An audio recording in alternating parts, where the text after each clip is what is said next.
Del Opus Dei se empeñaron en una carrera contrarreloj para canonizar a Escrivá, apoyados por el gran aparato creado por el Instituto, en base a las influencias que ha ido consiguiendo a base de golpes de audacia y en ocasiones de mero cinismo y descaro. Pero se olvidan de que la santidad no es un negocio sino un resultado de vida. Por eso no es suficiente que un grupo de fanáticos proclame que Escrivá es santo. Son las obras, los frutos los que pueden justificar esta aspiración. Y la llamada obra de Dios no ha dado sino frutos de mitología, concentrada en la figura del Padre. La verdad tiene que imponerse por su propia fuerza y no con recelos y avasallando los testimonios de quien no encuentran santificable la figura de Monseñor Escrivá. Si el Opus Dei tiene tanta seguridad en la santidad de su fundador, ¿por qué declaró una guerra abierta y sucia contra todo aquel que no coincide con su apreciación? Se ha dicho, y es verdad, que cuando de una canonización se trata, lo normal, lo único realmente serio, es carecer de temores si de veras se los cree sin fundamentos. El que nadie debe, dice el refrán, nada teme. Algo han de temer los opusdeístas cuando han viciado totalmente el proceso de beatificación de su padre. Vamos a ver cómo fue este proceso viciado. De culminar, dice el autor, como está previsto el 17 de mayo próximo, recordamos siempre que esto fue escrito antes de la beatificación, de culminar el proceso de beatificación de Monseñor José María Escrivá de Balaguer habrá sido el más rápido de la historia. Católicos con mayor fama de virtudes, mártires que derramaron su sangre por la fe, papas como Pío XII y Pío IX aún esperan se les reconozca como beatos. Pero es que ellos no cuentan con el dinero ni las influencias del Opus Dei, ni pudieron beneficiarse de inmediato con la eliminación del llamado abogado del diablo, que no era sino un juez eclesiástico encargado de corroborar especialmente que fuera cierta la buena fama del siervo de Dios y que lo que se decía de su vida hubiera ocurrido en realidad.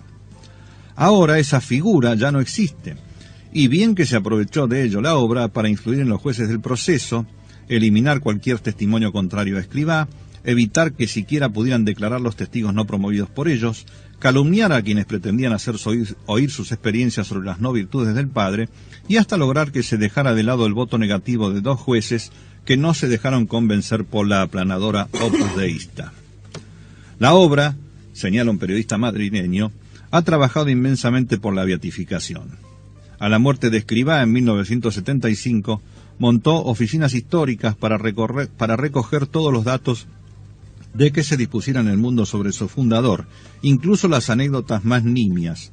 Centenares de miembros de la obra visitaron a obispos, sacerdotes y laicos para solicitar cartas a favor de que se abriera la causa de canonización de Escrivá. Por supuesto, esto incluyó los testimonios que se obligó santamente, santa coacción, a escribir a todos los socios de la obra, en base a las sugerencias, santas sugerencias, dadas por los superiores, que además se encargaron de abrir cuentas bancarias especiales que se engrosaron con donativos arrancados a católicos, a quienes se decía que ganarían el cielo si ayudaban a canonizar al Padre. De las actas de la causa se desprende que de las 92 personas admitidas a declarar, 91 lo hicieron a favor de Escrivá y solo una en contra, el ex socio del Opus Dei, Alberto Moncada, cuyo testimonio fue rápidamente desestimado, acompañado por frases difamatorias para el testigo. Los jueces excluyeron además a otras 7 personas, todas ex miembros de la obra, la mayoría de las cuales habían pedido ser escuchadas. De esa manera, el Opus Dei logró su primer objetivo, que se admitieran solamente los testimonios de sus afiliados o simpatizantes y se dejaran fuera todos los demás. Entre los testigos que fueron rechazados están Miguel Fisac, María del Carmen Tapia, Antonio Pénez Tenesa, María Angustias Moreno Cereijo, María Jesús Hereza, Pilar Navarro Rubio, Juan Roche y Carlos Albaz, todos los cuales pertenecieron a la obra, desempeñando en ella cargos de gran importancia y además conocieron y trataron personalmente a Escrivá. Pero resultó que los jueces, influidos por el Opus Dei o abiertos simpatizantes de esta prelatura, decidieron que esos hombres y mujeres, que en un tiempo fueron considerados por la obra como entregados y dignos de cargo de gobierno, se convirtieron automáticamente en locos, herejes o pervertidos al dejar la institución. Gracias a una filtración providencial, los documentos de la causa de beatificación de Escrivá de Balaguer trascendieron a la opinión pública. Así pudo saberse que uno de los jueces, Luigi de Magistris, recomendó suspender el proceso de beatificación para hacer luz sobre el capítulo carismático que con tanta abundancia se les atribuyen los testimonios, todos ellos de Opus Deístas, al fundador de la obra. De Magistris, regente penitenciario de la Curia Romana, propuso que, como lo señalaba el viejo canon, se dejara pasar un tiempo más largo, 50 años, para la beatificación, porque no sería pastoralmente constructivo ofrecer como modelo de virtud a un sujeto en cierto aspecto problemático. Aunque el Opus Dei se preocupó por abrumar con testimonios sobre Escrivá al tribunal que estudió su causa de beatificación, De Magistris opinó que la abundancia de material, elemento de por sí positivo, es de hecho nociva. En el breve periodo de 6 meses, los que pasan de marzo a agosto, marzo fue la fecha del envío de los volúmenes a los consultores y agosto el término para la presentación del voto, sería imposible realizar un estudio profundo de tanto material. Ante ello, De Magistris reconoce que había sentido el peso de la responsabilidad de su ministerio en grado angustiante, como en este caso, y tras señalar muchas irregularidades en la causa, solicitó la suspensión de la beatificación del Opus Dei, del fundador del Opus Dei, por razones de prudencia. El juez romano pidió que se tomaran en cuenta específicas razones de cautela conectadas con el hecho de las oposiciones que se han levantado en contra del personaje y en contra de su obra. Y a este propósito, dice, querría hacer notar que está en causa no solo la exigencia de no crear penosos problemas de conciencia o penosas sorpresas en todos aquellos, en número no desechable, que todavía hoy tienen y han tenido actitudes no muy favorables hacia la persona del fundador del Opus Dei y su institución. Siendo muy objetivo, De Magistris solicitó que se retirara de la causa el testimonio del sucesor del Escrivá, Álvaro del Portillo, y puntualiza que se debe hacer notar que, mientras han sido excluidos algunos sujetos que ciertamente merecían no ser tomados como hostiles a priori al siervo de Dios, en nosotros se nota un comportamiento siempre y solo a favor. Se habría tenido que escuchar alguna ponencia ex officio que aportase también la contribución dialéctica de la crítica. La misma figura de Escrivá es objeto del escrutinio del juez De Magistris, quien lamenta que en las informaciones del proceso, una de las fuentes de información más abundantes sea la del propio siervo de Dios. Tanto, dice textualmente, que se podría de hecho pensar en una cierta vanidad. Y apunta, me gustaría que se explicase la composición de la virtud de la humildad con algunos comportamientos del siervo de Dios, hablando, por ejemplo, de su mortificación corporal. Un testimonio señala, y quizás más de uno, la privación de agua a que se sometía el siervo de Dios. explica cómo Escrivá, después de haber ingerido solo una parte del agua, comentaba: hasta aquí era necesidad física, de más hubiera sido inmortificación. Y dice De Magistris: tal comentario sobre la cantidad de agua a ingerir me deja un poco sorprendido bajo el perfil de la modestia, que tiende a no hacerse notar. Al mismo tiempo me deja un cierto malestar al notar una repetida alusión del siervo de Dios a sus experiencias místicas. Me pregunto si la frecuencia de este recurso no podría indicar una cierta ingenuidad de juicio en el discernimiento de los espíritus y una cierta complacencia. Se refirió también el juez a las diferencias entre Escrivá y su confesor en los primeros tiempos de la obra, el padre Valentín Sánchez, a quien De Magistris califica como religioso de santa vida y de gran relieve en el Madrid de la época, señalando que la relación entre ambos fue bruscamente interrumpida por el siervo de Dios con motivo de ciertas apreciaciones pronunciadas por el padre Sánchez sobre el proyecto de constitución del Opus Dei. Y es que el padre Sánchez fue quien sugirió a Escrivá que no llamara a su fundación obra de Dios, para evitar faltas a la humildad. Entonces Escrivá, para quien no había más palabras de Dios que la suya, cambió de confesor y mantuvo su opinión. Este voto solamente debía haber bastado para suspender la beatificación. Pero el tribunal hizo caso omiso del testimonio, con lo cual el proceso de la causa quedó viciada y, en opinión de algunos expertos, debe ser nulificado y comenzado de nuevo. Aquí está uno de los puntos que permiten dudar de la verdad de fe que podría significar esta canonización. Un alto funcionario de la Congregación para las Causas de los Santos asegura que es completamente contraria a las normas de la congregación la exclusión de testigos. Decir que no se les llamaba porque son unos sinvergüenzas demuestra una actitud preconcebida. Lo normal habría sido examinar la dificultad planteada.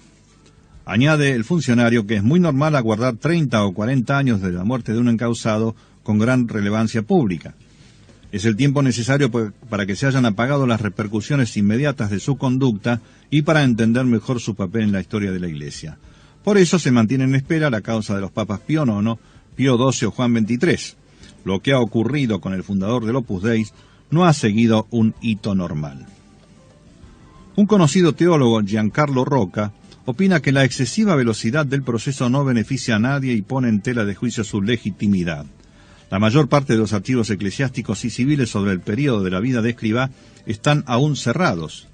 ¿Qué pasará si se descubren, cuando se abran, documentos comprometedores para él?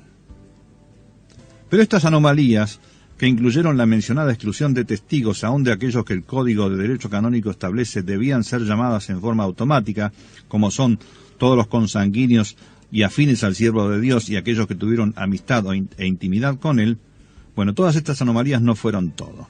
Hacía falta un milagro, y el tribunal dio por bueno uno en el que intervinieron de manera destacada varios socios del Opus Dei y sobre el cual existen muy serias y graves dudas. Resulta que a la monja carmelita Concepción Bullón, del convento del Escorial, le fueron diagnosticados, según médicos del Opus Dei, un tumor en la espalda del tamaño aproximado de una naranja, además de úlcera gástrica, hernia de hiato y anemia. Supuestamente, una noche de julio de 1976, tras encomendarse a Escrivá de Balaguer, fallecido en Roma un año antes, Sor Concepción, que entonces contaba 70 años, sanó de sus males de forma prematura, perfecta y duradera, sin tomar medicina alguna. La monja murió en 1988 a los 82 años de edad, al parecer de una enfermedad que no guardaba ninguna relación con las que le fueron curadas milagrosamente por la intercesión del fundador del Opus Dei. Sin embargo, un familiar de la religiosa apunta que solo el doctor que vio los bultos en la espalda de Concepción determinó que era cáncer sin que hubiera las biopsias pertinentes. Cuando dicen que se curó, las actas respectivas las levantaron médicos opusdeístas de Pamplona. Demasiados médicos del Opus, apunta el familiar de la monja. Los sucesos extraños no terminan allí. La superiora del convento del Escorial en 1976, o sea, cuando supuestamente ocurrió el milagro, Sor Catalina Serna, no supo hasta muchos años después que en el seno de su orden se había producido ese milagro. Yo no me enteré de nada, dijo la hermana a Luis Carandel 5 años después del suceso. Cuando leí la noticia pensé que había sido alguna carmelita de clausura y no una hermana de nuestra congregación. Para mayor abundancia de coincidencias, el milagro fue difundido por la también monja carmelita Pilar Prieto, compañera de Sor Concepción y hermana de un importante directivo del Opus Dei.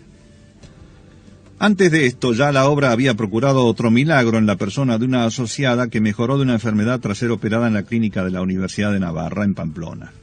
Los del Opus decidieron difundir la noticia y mandaron a chicas de las que querían que se hicieran de la obra a que la vieran para que con el prodigio se sintieran más entusiasmados con el Padre. Luego, cuando la enferma empezó a quejarse de dolores y molestias, la consideraron histérica. Años después, el asunto se saldó con la salida de la obra de esta muchacha. Y no les fue mejor a 2 socios de la obra ya fallecidos, según el Opus, en olor de santidad: Montserrat Grases e Isidoro Sorzona. En vida de Escrivá, y como el fundador se cuidaba de no llegar al cielo antes de tiempo, el instituto necesitaba santos, y no encontró mejores candidatos que esos 2 numerarios fallecidos. Particular atención dieron a Sorzano, Isidoro Sorzano, por el hecho de haber acompañado a Escrivá en los primeros años de la obra. Sorzano, nacido en Buenos Aires en 1902, emigró con su familia a España y conoció en Logroño a Escrivá. En 1927 se graduó de ingeniero industrial en Madrid, trabajando posteriormente en Cádiz y Málaga. Después de la Guerra Civil vivió en Madrid y murió en 1943 de la enfermedad de Hodgkin. Como puede verse, falleció joven, pero además no hizo nada importante en su vida y solamente era conocido en relativamente reducidos círculos. Sin embargo, solamente 5 años después de su muerte, el Opus Dei, necesitado de santos, dado que pretende fabricarlos en serie, introdujo la causa para su beatificación. Expertos en la fabricación de prestigios, los opusdeístas intentaron elaborar el de Isidoro, para lo cual encargaron a 2 socios numerarios, uno norteamericano y otro español, Daniel Sargent y Antonio Fontán, trabajos sobre el argentino español. Ambos llamaron a Sorzano ingeniero de Dios y puntualizaron que su santificación fue una labor callada, humilde, perseverante. No pudo evitar, aunque quiso vivir escondido, que quienes le trataban vieran la caridad heroica de sus virtudes.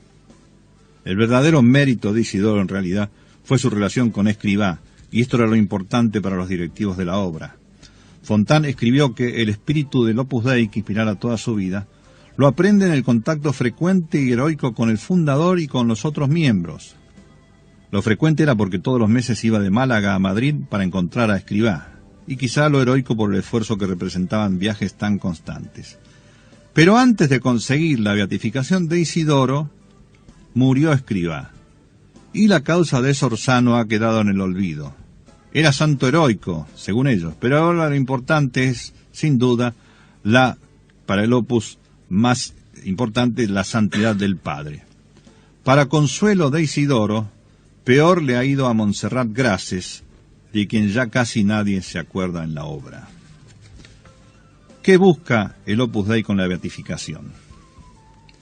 No solo es la soberbia de Escrivá lo que impulsó al Opus Dei a trabajar con tanto empeño en la canonización del Monseñor. La declaración oficial de la santidad de su fundador le es indispensable a la obra para su existencia futura.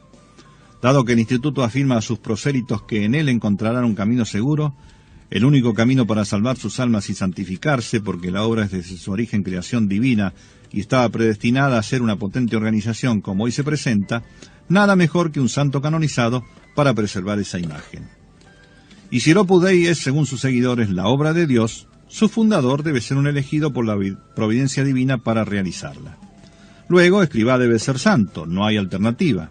De ahí la pretensión del fallecido Monseñor por preparar todo en vida para que sus hijos promovieran su canonización tras su muerte. El Opus Dei, como ya hemos visto, proclamó desde hace tiempo para sí mismo y sus seguidores la santidad de José María Escrivá de Balaguer. Hoy ha orientado sus esfuerzos a lograr que la Iglesia Católica lo eleve a sus altares y lo incluya en su santoral, hecho que equipararía al instituto con las grandes órdenes religiosas de la historia. Por otra parte, la canonización de Escrivá daría al Opus Dei una carta de presentación inmejorable para continuar haciendo prosélitos y proseguir la expansión de su poder e influencia. El Opus Dei requiere con urgencia para continuar su obra en el mundo de un santo. Como señala el sacerdote, ex integrante de la obra, Vladimir Felsman, el Opus teme ser relegado de primera plana, pero si su fundador es declarado santo, todo lo que ha dicho será considerado ejemplar. Quizá por todo esto es que una ex asociada del Opus Dei, Pilar Navarro Rubio, quien fuera máxima responsable de la sección femenina de la obra en Italia, ha lamentado no haber tenido la oportunidad de advertir a la Iglesia de que esta beatificación, la de Escrivá, va a ser un mazazo para todos los cristianos. Pilar Navarro, con familiares que son aún destacados miembros de la obra, supera el respeto a la sangre con el amor a la verdad y no calla por temor al que dirán. Otra ex socia señala con respecto a los opusdeístas: si esos señores supieran lo que es de verdad la caridad cristiana y no los sofismas que ellos inventan. ¿Qué entenderán por amor esas personas que son capaces de injuriar a otras, de levantar falsos testimonios con el fin de mantener por encima de todo la ética de la obra, a una costa de los demás? ¿Cómo pretenden elevar a los altares la persona de su fundador, si bajo el pilar de ese altar entierran la fama, el honor de las personas, por el solo hecho de tener el valor de decir la verdad? Es triste ver cómo a veces las enseñanzas evangélicas son adaptadas a una pequeña, estrecha mentalidad de conveniencias para unos fines meramente corporativos. ¿A quién beatificarán? Último punto de este artículo. Advierte Escrivá en camino: honores, distinciones, títulos, cosas de aire, hinchazones de soberbia, mentiras, nada. Pero el mismo que escribió esto no tuvo empacho en acumular esas cosas de aires, esas hinchazones de soberbia, y vivió rodeado de las mentiras que contribuyó a crear. Cuenta María del Carmen Tapia en su libro que Escrivá a los más íntimos de él, a las personas de mayor relieve que lo visitaban, los acompañaba hasta el lugar donde estaba su futuro catafalco y les mostraba el mausoleo que se había fabricado él mismo en vida para ser sepultado luego, con un dejo de con petulancia. Todas las honras, ¿no? Un mausoleo. Sí, por supuesto. Un mausoleo de santo. De santo. Ya lo tenía preparado. Un hombre que dijo que vino a enseñar a la Iglesia lo que ésta no pudo aprender en 2000 años, pero que al mismo tiempo afirmaba ser un humilde, un pobrecito de Dios, un burrito sarnoso. Un hombre que dijo amar a todos, pero que calumnió e injurió a sus críticos y no dudó en utilizar la fuerza económica y política de su obra para aplastar cualquier oposición. Un hombre que habló mucho de libertad, pero que en la práctica mantuvo a sus hijos bajo un imperio mentalizado, orientado a convertirlos en menos instrumentos del superior y de la voluntad de Dios expresada en los deseos del Padre. Un hombre que afirmaba tener gran amor a la Virgen, pero despreciaba a las mujeres, de quienes dijo que no les hacía falta ser sabias, puesto que bastaba que fueran discretas, y que prohibía a las numerarias de su obra dormir en colchón, ducharse con agua caliente, abrazar a bebés o asistir a bodas, porque desconfiaba profundamente de ellas. Un hombre que pedía que todos se quisieran entre sí como hermanos en Cristo, pero que prohibía enérgicamente las amistades particulares entre los socios de la obra, so pretexto de que al no ser gratas al Padre, no eran gratas a Dios. Un hombre que aseguraba amar al Papa, pero que se consideraba muy por encima del sumo pontífice, y llegó a expresar que es el demonio metido en la cabeza de la Iglesia, refiriéndose a Juan 23. Y Dios en su infinita sabiduría debiera llevarse a este hombre, hablando de Pablo VI. Y todo porque en tiempo de esos papas tuvo contratiempos para lograr en Roma todo lo que deseaba para extender la influencia de su obra. O sea, no lo dijo por lo que hicieron Juan 23 y Pablo VI en la Iglesia, sino por lo que hicieron contra su obra. Un hombre que decía apreciar por sobre todo la verdad, pero que mentía para extender su obra y ocultaba a sus hijos y al resto de los católicos la forma en que el Opus Dei iba sumando posiciones en las finanzas y en la política bajo sus propias órdenes, y que no tuvo empacho en falsear datos de su biografía o atribuirle visiones divinas que nunca tuvo. En el Vaticano se ha anunciado la beatificación de un hombre, un siervo de Dios, del que se afirma constan las pruebas de las virtudes teologales de la fe, esperanza y caridad, tanto hacia Dios como hacia el prójimo, así como de las virtudes cardinales, con las demás añejas, practicadas en grado heroico. Pero muchos católicos que conocemos el trajinar del Padre por el mundo, no podemos creer, no creemos que esas frases del decreto pontificio del 9 de abril de 1990 puedan referirse a José María Escrivá de Balaguer. Quien quiera Dios que el Espíritu Santo ponga remedio a este montaje e impida lo que sería un motivo de grande escándalo para muchos fieles de España y de todo el mundo. En el Evangelio de San Mateo se cuenta lo que Jesús respondió a unos fariseos a quienes increpó. ¿Y cómo vosotros menospreciáis el precepto de Dios para seguir vuestra tradición, hipócritas? Para continuar, sobre la cátedra de Moisés se han sentado los escribas y los fariseos. Practicad y guardad lo que ellos os dicen, pero no obréis según ellos hacen. ¡Ay de vosotros, escribas y fariseos hipócritas, que recorréis la tierra y el mar para hacer un prosélito, y cuando ya lo tenéis lo hacéis digno del infierno! ¡Ay de vosotros, guías de ciegos! Filtráis un mosquito y os tragáis un camello, sepulcros blanqueados, serpientes, raza de víboras. Cabe preguntarse qué diría ahora el Señor de una obra de Dios que menosprecia la tradición de la Iglesia, que considera que el fin justifica los medios y que busca por todo el mundo prosélitos con el único fin de engrandecer la imagen del Padre. Quizá diría nuevamente: ¡ay de vosotros, escribas y fariseos hipócritas! Y este autor trae al final una lista de bibliografía de los opositores o de los exaltadores de Monseñor Escrivá de Balaguer, en la cual se basa todo este artículo. Como dije al principio de estos programas, no conocemos al autor. Lamentablemente esta es una fotocopia sacada de una revista, trata sobre el Monseñor Escrivá, una santidad cuestionada. Vamos a ponernos en el mismo plano de este autor. Ojalá Monseñor Escrivá esté en el cielo, ojalá esté en la gloria, o llegue a la gloria si todavía no ha llegado. Ojalá el Opus Dei se transformara en una congregación religiosa o una organización de laicos y sacerdotes dedicadas a la mayor gloria de Dios. Pero tenemos que reconocer que la realidad muestra otra cosa, y que, bueno, sin perjuicio de rezar por todo esto y por todas las personas que integran el Opus Dei o que lo integraron a su mismo fundador, no podemos dejar de lado las aberraciones, los desvíos doctrinarios y demás, y, bueno, tener las precauciones del caso.